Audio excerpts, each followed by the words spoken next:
We were on the last yesterday. Perform discharge of contract was the last point we were dealing. Discharge of the contract हम लोग last point क्या कर रहे थे वहाँ पे deal कर रहे हैं. हाँ तो उस discharge of contract के सारे modes हमने discuss कर लिए थे.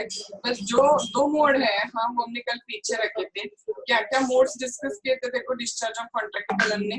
Number 1 point we have discussed was हाँ discharge में performance. दैट इज दोनों पार्टी अपना अपना पार्ट परफॉर्म कर दे तो कॉन्ट्रैक्ट क्या हो जाएगा डिस्चार्ज होएगा वहां पे. हाँ डिस्चार्ज में performance may be of a two type. Okay remember number 1 actual performance and number 2 attempted performance. हाँ दोनों केस में जो पार्टी परफॉर्म कर रही है उसके साइड से कॉन्ट्रैक्ट क्या हो जाएगा बोलो डिस्चार्ज. हाँ तो डिस्चार्ज में म्यूचुअल एग्रीमेंट में हमने क्या देखा था देखो वहां पे कॉन्ट्रैक्ट में भी डिस्चार्ज बाय नोवेशन पूरा कॉन्ट्रैक्ट के टर्म्स चेंज हो रहे हैं. रेमिशन मतलब जो एग्रीड है उससे कम या कुछ अलग लेने के लिए एग्री कर रहे हैं या अल्टरेशन. हाँ इन सारे सर्कमस्टेंसेस में कॉन्ट्रैक्ट डिस्चार्ज होता है एग्रीमेंट. हाँ देन अगर किसी वजह से contract suddenly impossible to perform हो गया तो भी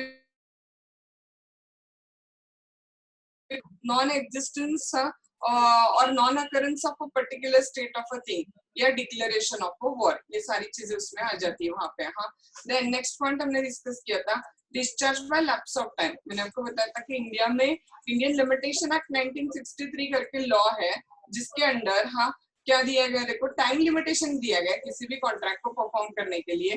तो उतने टाइम लिमिट में आप कॉन्ट्रैक्ट परफॉर्म नहीं करते हो हाँ तो कॉन्ट्रैक्ट ऑटोमेटिकली डिस्चार्ज हो जाएगा.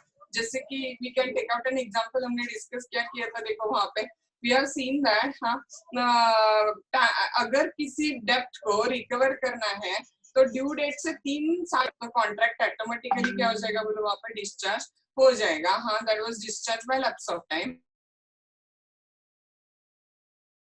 तो मैंने कि basically you have to remember one point in the discharge by operation of a law. हाँ कि या तो प्रोमिसर की डेथ होती है या प्रोमिसर की इंसॉल्वेंसी हो जाती है. हाँ तो कॉन्ट्रैक्ट वहां पे क्या हो जाएगा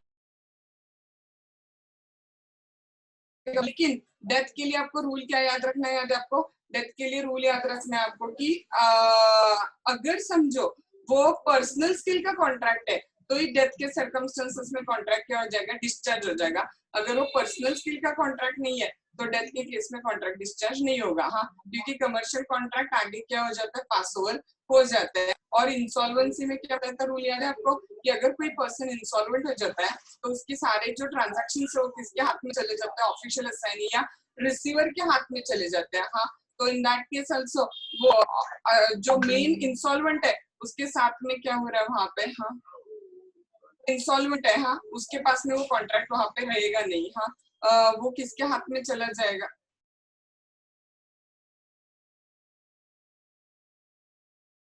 तो प्रॉब्लम है एक्चुअली मैं पीसी भी बंद पड़ रहा है आज.